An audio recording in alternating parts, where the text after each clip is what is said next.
Hi, this is Mark with Simplify CNC. Today I'm going to show you a test of various hardnesses of lead with your drawing tool so that you can see how that works for you.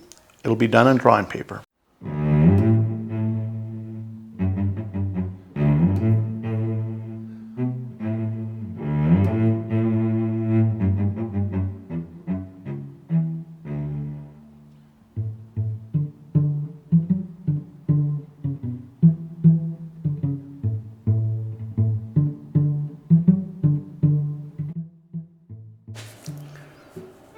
Here's the final results, and you can see that there's a big improvement by using a higher quality pencil.